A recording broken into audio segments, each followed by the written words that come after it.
अस्सलाम वालेकुम। तो मैं आज बनाने जा रही हूँ दम बिरयानी। दम बिरयानी इसको मैं इसलिए बोलती हूँ कि मैं इसे दम देकर ही पकाती हूँ, बट ये दम बिरयानी उस टाइप की नहीं है जो एक्चुअल में दम बिरयानी बनती है, बट मैं इसको दम बिरयानी ही बोलती हूँ क्योंकि मेरे पास छोटा बच्चा है तो मुझे बहुत झटपट सी बिरयानी बनानी पड़ती है। तो इसलिए मैं इसको दम देकर ही पकाती हूँ और एक साथ में पक जाता है। तो मैंने 2 कांदे ले लिए हैं, उसे ऐसे बारीक चॉप करके मैंने तेल में तल दिया है क्योंकि मुझे बनाना था बरिस्ता। बरिस्ता बिरयानी में मोस्ट इम्पोर्टेंट होता है, तो इसके लिए मैंने बरिस्ता बना लिया है। और तो मैंने यहाँ पे ले लिया है चिकन। चिकन के साथ में मैंने दही लिया है, बट हाँ, मैंने चिकन लिया है 1 किलो से कम और आधा किलो से ज़्यादा, क्योंकि हम लोग खाने वाले 2 लोग हैं तो मुझे 2 टाइम का बनाना होता है, तो बस मुझे इतनी ही चिकन काफ़ी होता है। तो मैंने उसमें ले लिया है मसाला, जो मैंने खुद बिरयानी मसाला घर में बनाया है। अगर आपको ये मसाला का रेसिपी जानना है तो आप लोग मुझे कमेंट कर देना। और फिर मैंने उसमें डाला है काली मिर्च का पाउडर, मतलब जितने भी आपके पास गरम मसाले के पाउडर्स होते हैं वो सारे आपको डालना है। तो मैंने डाला है काली मिर्च का पाउडर, धनिया पाउडर, गरम मसाला, और फिर हल्दी पाउडर, फिर जीरा पाउडर और उसके बाद लाल चिली का पाउडर। ये मसाले आपको डालना बहुत ज़रूरी है और ये मसालों से ही इसका टेस्ट आता है। वैसे मैं आपको बता दूँ कि मैं बिरयानी कामचोरी की तरफ से बनाती हूँ, जैसे कि लोग बोलते हैं ना कामचोर है, तो ये ऐसे काम करती है। तो बस मैं वो इसीलिए बनाती हूँ क्योंकि ये बिरयानी मेरी 45 मिनट्स में बन जाता है और झटपट बनता है और मैं ये दोनों टाइम का बनाती हूँ। तो फिर आगे बढ़ते हैं। फिर मैंने उसमें डाला है आधा नींबू, फिर उसके बाद डाला है मैंने खड़े मसाले। खड़े मसाले में मैंने डाला है जीरा, काली मिरी, और उसके बाद फिर मैंने उसमें शामिल कर दिया है दालचीनी। दालचीनी, ये खड़े मसाले का अलग स्वाद होता है, तो खड़ा मसाला डालना बहुत ज़रूरी है, मतलब खड़े मसाले मतलब अक्खे मसाले। तो मैंने उसमें अक्खे मसाले डालने के बाद मैंने उसमें नमक डाल दिया, जो नमक अपने स्वाद अनुसार डालते हैं जैसे कि टेस्ट।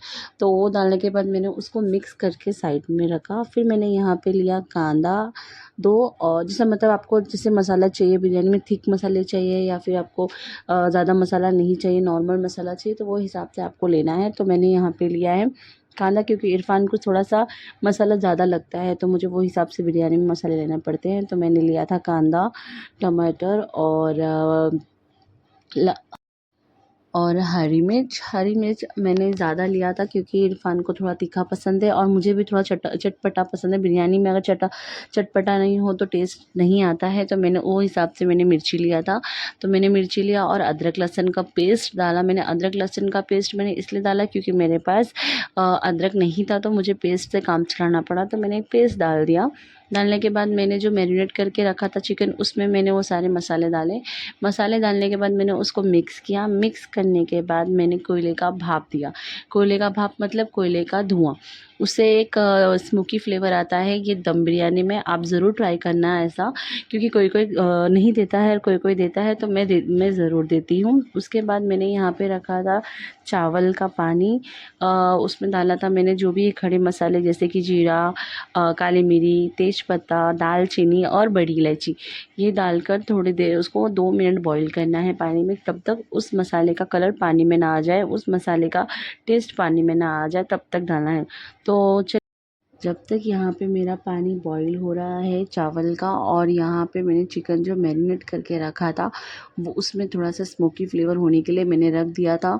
तो अब वो हो चुका है। अब मैं उसे ओपन करके देखती हूँ उसमें स्मोकी हुआ है कि नहीं हुआ, और मैंने यहाँ पे राइस भी रख दिया है पकने के लिए। तो राइस मेरा 50% पक गया था और यहाँ पे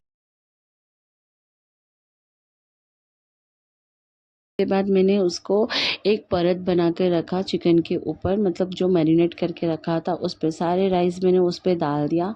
उसके बाद मैंने चावल मतलब फूड कलर जो रेड कलर होता है वो मैंने इस पे डाला है ऐसे डिज़ाइन करके। आप लोग को जैसा करना है आप लोग करो, बट मैं ऐसे ही करती हूँ ताकि मुझे अच्छा लगता है, इसलिए मैं ऐसे ऐसे डालती हूँ कलर इसमें। उसके बाद मैंने जो बनाया था कांदे का बरिस्ता वो मैंने डाला, उसको अच्छे से डेकोरेट कर दिया। उसके ऊपर मैंने फिर डाला धनिया काट कर बारीक चॉप करके।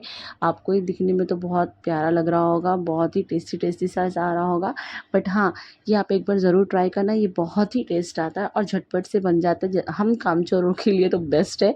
फिर मैं फिर मैंने ऐसे पतले-पतले नींबू को स्लाइस की तरह काटा, काटने के बाद मैंने उस पे रख दिया। ये भाप में पकता है ना, तो उसका खटासपन जो होता है ना वो बिरयानी में आता है, तो बिरयानी का एक अलग ही टेस्ट अलग ही आता है। यार मैं तो बनाते-बनाते ही मेरे मुँह में पानी आ रहा है। ये पकने के बाद सच में बहुत ज़्यादा टेस्टी होता है। तो फिर मैंने चारों तरफ ऐसे आटे लगा दिए। आटे लगाने के बाद मुझे उसको ढक्कन लगा के रखना था, क्योंकि उसको मुझे पकाना था भाप में। तो अच्छे से पकाने के लिए मुझे उस पे आटे लगाने थे, क्योंकि उसका भाप जो है वो बाहर ना निकले, इसलिए मैंने उसको तो मैं ये घड़ी देखकर ये पकने रखती हूँ दम पे, क्योंकि मुझे पता है 45 मिनट्स में या फिर 35 मिनट्स में ये दम बिरयानी पक जाती है।